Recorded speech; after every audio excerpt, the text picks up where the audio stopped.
Hello DElEd fourth semester. आज हम लोग पढ़ेंगे गांधी इरविन समझौता और 1930 का सविनय अवज्ञा आंदोलन। सविनय अवज्ञा आंदोलन 1930 और गांधी इरविन समझौता 1931।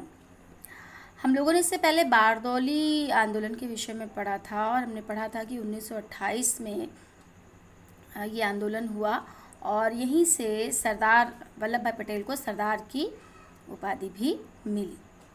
इसके बाद 1928 से 1930 तक आते आते देश की दशा दिन पर दिन अत्यंत शोचनीय होती जा रही थी और करों का दबाव उनके ऊपर बढ़ता जा रहा था।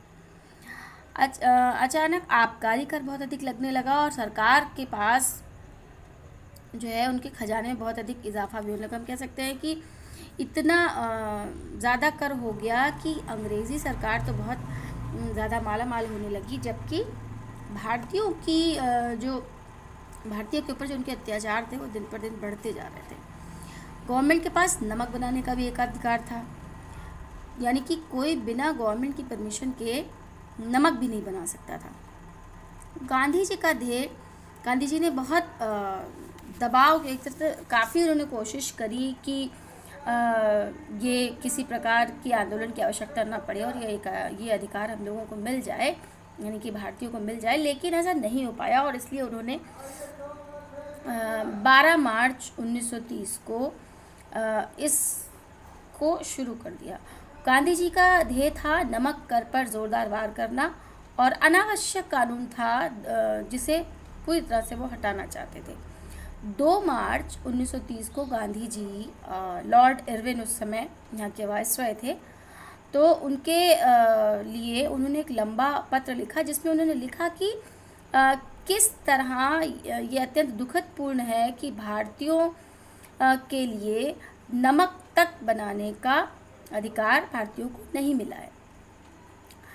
गांधी जी ने जब इस आंदोलन के लिए कह सकते हैं कि आग्रह किया तो सारा भारत उनके साथ था। 12 मार्च को सुबह 6:30 बजे हज़ारों लोगों ने देखा कि गांधी जी स्वयं 78 स्वयंसेवकों सहित दांडी यात्रा पर निकल चुके। यानी कि अगर डेट पूछी जाती है यात्रा की तो 6 अप्रैल 1930 लिखेंगे आप, जो उन्होंने आंदोलन ख़त्म किया, ठीक है, यानी कि पूर्ण किया। और शुरुआत कब करी थी? 12 मार्च 1930 को, यानी कि इसकी शुरुआत हुई 12 मार्च 1930 को और इन्होंने ये कानून तोड़ा सविनय अवज्ञा आंदोलन का। और यहीं से कह सकते हैं कि 12 मार्च को उन्होंने दांडी यात्रा शुरू करी और दांडी यात्रा ख़त्म कब हुई जाके? 6 अप्रैल 1950 को, और 6 अप्रैल को जाकर उन्होंने सविनय अवज्ञा आंदोलन कह सकते हैं कि सूत्रपात हो गया यहीं से। ये दांडी उनके आश्रम से 241 मील दूर समुद्र के किनारे बसा हुआ एक गांव है गुजरात में। गांधी जी ने सब देशवासियों को छूट दी कि वहाँ से सब लोग चलें और खुलेआम सविनय अवज्ञा, सविनय का मतलब ये होता है कि विनम्रतापूर्वक, सविनय अवज्ञा मतलब कि आज्ञा न मानना, ठीक है, आज्ञा न मानना, अवज्ञा करना। तो ये सबको था कि सविनय बहुत शांतिपूर्वक चलकर और सब लोग सार्वजनिक रूप से खुलेआम नमक आंदोलन को तोड़ेंगे, मतलब नमक बनाएंगे और कानून तोड़ेंगे और पुलिस के सामने अहिंसक, किसी भी तरह की हिंसा नहीं होगी, अहिंसक विरोध प्रकट करेंगे। हुआ क्या? जब ऐसा हुआ तो अंग्रेज़ों ने बहुत लाठियाँ भी बरसाईं, ठीक है, यरवदा जेल और सब जगह, मतलब पूरी तरह से जो है गांधी जी को कैद कर लिया गया। लेकिन उसके ये हो सकता है कि सब कुछ इतना तीव्र गति से हुआ कि जब लोग बैठ गए कि हम रुकेंगे ही नहीं, तो जेलों में कैदियों की बाढ़ आ गई, यानी कि कितने लोगों को पकड़ेंगे। पूरा देश गांधी जी के साथ था। ब्रिटिश सरकार बहुत ज़्यादा परेशान हो गई थी। इस सविनय अवज्ञा नमक आंदोलन के साथ साथ क्या किया उन्होंने? दांडी में तो नमक कानून तो तोड़ा ही, उसके साथ साथ क्या किया? जगह जगह छोटे और भी कानून भंग होने लगे। कैसे कानून? खुलेआम नमक बनने लगा, शराबबंदी होने लगी, है ना, विदेशी वस्त्रों का बहिष्कार होने लगा, विदेशी वस्त्रों की होली जलाई जाने लगी, है ना, बहिष्कार की तरह एकदम आंदोलन हो गया। महिलाओं ने भी इसमें बहुत अधिक भाग लिया और पूरे देश में एक उत्साह की लहर भी दौड़ गई कि अब जो है वो विदेशी जो है वो यहाँ से चले जाएंगे। कांग्रेस को एक तरह से गैर कानूनी संगठन करार दिया। इतना ज़्यादा परेशान हो गए अंग्रेज़ कि तो उन्होंने कांग्रेस को एक गैर कानूनी संगठन करार दे दिया और सरकार ने बहुत सारे कांग्रेस विरोधी अध्यादेश भी जारी किए। क्या कारण थे इस आंदोलन के? सबसे पहले देखिए आप, ब्रिटिश सरकार ने नेहरू रिपोर्ट को अस्वीकृत किया। ठीक है, उनके संघर्ष के अलावा भारतीयों के पास कोई मार्ग ही नहीं था। देश की आर्थिक स्थिति बहुत अधिक सोचनी हो गई थी, इतनी अधिक व्यापारिक मंदी तो आई थी और दूसरी तरफ क्या हो गया था कि पूरी तरह से हम विश्व की आर्थिक मंदी से समाजवादी जो स्थिति थी वो सोवियत संघ की आज़ादी की समाजवादी सफलता और चीन की क्रांति भी हो गई थी। तो यानी कि भारत में भी इस क्रांति के जो लक्षण हैं वो दिखने लगे थे। किसानों और मजदूरों की स्थिति भी बहुत अधिक खराब होती जा रही थी, दयनीय होती जा रही थी और देश का वातावरण ब्रिटिश विरोधी हो गया था पूरी तरह से। भारत की विप्लवकारी नीति ने भी आंदोलनों के लिए सबको प्रेरित किया। मेरठ षड्यंत्र, लाहौर षड्यंत्र केस, ये भी केस बहुत चला रहे थे अंग्रेज़।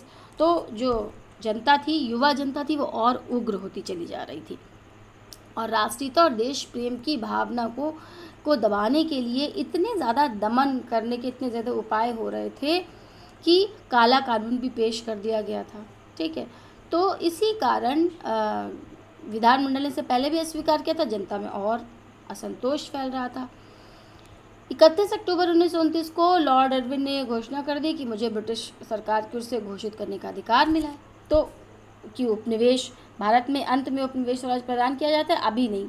ठीक, तो इससे भी बहुत सारे नेता नाराज़ हो गए। और फिर क्या हुआ, देश में पूरी तरह से अंग्रेज़ों के विरुद्ध निराशा फैल गई और इसी में जब नेहरू रिपोर्ट हुई 1929 वाली, तो उसमें भी लाहौर में सम्मेलन है वो भी नहीं किया गया। तो कहीं ना कहीं पूरी तरह से भारतीयों के विपक्ष में ब्रिटिश सरकार कार्य कर ही रही थी और कांग्रेस को भी उन्होंने साथ नहीं लिया और उनको भी अपना विरोधी बना लिया। महिलाओं सबसे जो मुख्य इस आंदोलन की विशेषता थी वो ये थी कि इसमें महिलाओं ने बहुत बढ़ चढ़ कर हिस्सा लिया। ठीक है, घर से निकलकर वो बाहर आई और सक्रिय आंदोलनों में भाग लिया, पूरी तरह से सहयोग दिया उन्होंने। मुस्लिम लीग को छोड़कर भारत के सभी दलों और सभी वर्गों ने इस आंदोलन में अपना साथ दिया। अब ब्रिटिश सरकार कहीं ना कहीं ये समझ गई थी कि अब इस आंदोलन को ताकत के बल पर दबाया नहीं जा सकता। तो उसने क्या सोचा कि अब किसी तरह इसको कुछ बातचीत से, समझौते से किया जाए।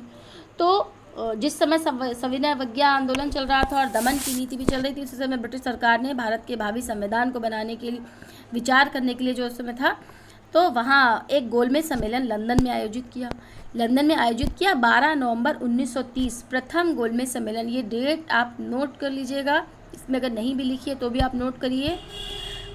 12 नवंबर 1930 को प्रथम गोलमेज सम्मेलन प्रारंभ हुआ। इस गोलमेज सम्मेलन में 3 राजनीतिक दलों के प्रतिनिधि थे, संसद के सदस्य थे। ठीक है, लेकिन देसी रियासतों के शासकों के कुछ प्रतिनिधि और राजनीतिक दलों के कुछ लोगों ने तो भाग लिया, लेकिन इस सम्मेलन में ना तो देसी रियासतों के ऐसे लोग थे जो जनता के प्रतिनिधियों, राजाओं को लिया लेकिन जनता के प्रतिनिधियों को नहीं लिया।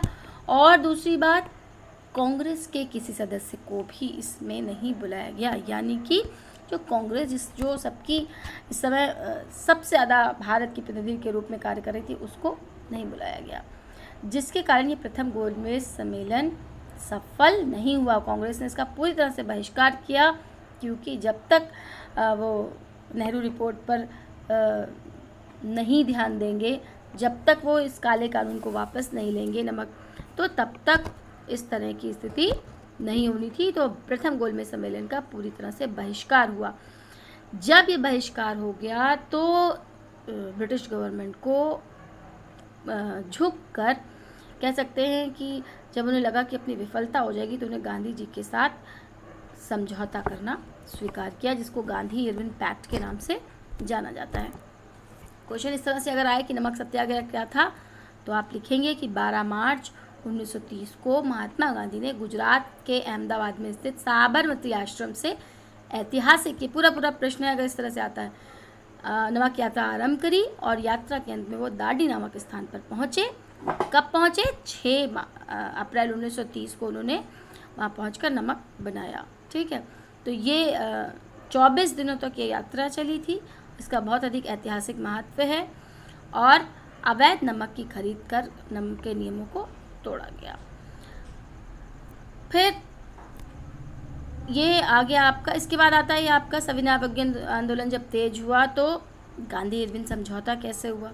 गांधी इरविन समझौता हमने आपको बताया क्या था। प्रथम गोलमेज सम्मेलन के बाद गांधी जी को बुलाकर लॉर्ड इरविन, जो कि उस समय का वायसराय था, उसने बुलाया 19 जनवरी 1931 को और एक अच्छी प्रतिक्रिया दी। उसने कहा ठीक है, अगर सब कुछ ठीक रहा तो हम 5 जो है वो कांग्रेस की कार्यकारिणी बैठक में हम इस बात का निर्णय लेंगे कि क्या हो। तो ब्रिटिश गवर्नमेंट के सामने गांधी जी ने कुछ प्रस्ताव रखे, जिसमें जितने भी सदस्य कार्यकारिणी के थे, जेलों में बंद थे, उनको निकाला जाए, उनको सशर्त नहीं, बिना शर्त छोड़ दिया जाए, रिहा कर दिया जाए। तो गांधी जी ने ये भी माना। उदारवादी नेता जो तेजपाल सप्रू थे और M.R. जयकर थे, उन्होंने भी महात्मा गांधी के साथ मिलकर एक तरह से बातचीत शुरू करी। मतलब वायसराय और गांधी जी के बीच इन लोगों के प्रयत्नों से वार्ता शुरू हुई। 5 मार्च 1931 को समझौते पर हस्ताक्षर हुए और इसी को गांधी इरविन समझौते के नाम से जाना जाता है। कब हुआ ये? 5 मार्च 1931, गांधी इरविन समझौता 5 मार्च 1931। इसमें सभी जो भी राजनैतिक वादी ब्रिटिश सरकार की जेलों में बंद थे, जिनके ऊपर कोई हिंसा के आरोप नहीं थे, उनको बिना शर्त जो है वो छोड़ दिया जाएगा। विदेशी कपड़ों और शराब की दुकानों पर अब जलाएंगे नहीं, लेकिन हम शांतिपूर्वक धरना देंगे। इस प्रदर्शन को भी गवर्नमेंट के द्वारा स्वीकार किया जाए, इस बात को भी स्वीकार किया गया। समुद्र के जितने भी निकटवर्ती क्षेत्र हैं, वहाँ पर बिना शर्त नमक बनाने की इजाज़त भी दे दी गई के अंतर्गत। ठीक है, तो ये कुछ महत्वपूर्ण बातें थी। लेकिन इस समय, यही एक ऐसा समय था जिसमें गांधी जी को कुछ युवा वर्ग की अवहेलनाओं को भी झेलना पड़ा, क्योंकि उस समय इंकलाब जिंदाबाद, समाजवाद के नारे देने वाले सरदार भगत सिंह, राजगुरु और सुखदेव उसी समय जेलों में बंद थे। कहा यह जाता है कि अगर गांधी जी चाहते तो इन तीनों को जेल से रिहा करने की शर्त भी रख सकते थे। ठीक है, क्योंकि जनता कांग्रेस का कराची अधिवेशन इधर हो रहा था और उधर इन लोगों को फांसी दे दी गई। तो माना जाता है कि इतिहास की पृष्ठभूमि में गांधी जी के ऊपर एक ऐसा दाग लगा जिसको मिटाया जाना संभव नहीं है। ठीक है, कहा जाता है कि जिस तरह रामायण में भगवान राम का चरित्र बहुत मर्यादा पुरुषोत्तम का है, पर सीता का परित्याग के लिए उनको इतिहास माफ़ नहीं करता, कहीं ना कहीं आज तक क्षमा नहीं किया। उसी तरह की परिस्थिति गांधी जी के भी साथ रही कि उन्होंने आजीवन बहुत अच्छे कार्य किए, देश की स्वतंत्रता में बहुत योगदान दिया, लेकिन जो इस फांसी के लिए गांधी इरविन समझौते में जो उन्होंने ये बात नहीं रखी, शर्त नहीं रखी, जिससे देश का युवा उनसे काफ़ी समय तक क्षोभग्रस्त रहा। ठीक है, तो ये आपका हो गया। इसमें क्या आ गया? प्रथम गोलमेज सम्मेलन, गांधी इरविन समझौता और सविनय अवज्ञा आंदोलन। अब जो आगे होगा वो दूसरा और तीसरा गोलमेज सम्मेलन, उसके बारे में हम नेक्स्ट में पढ़ेंगे। ठीक है।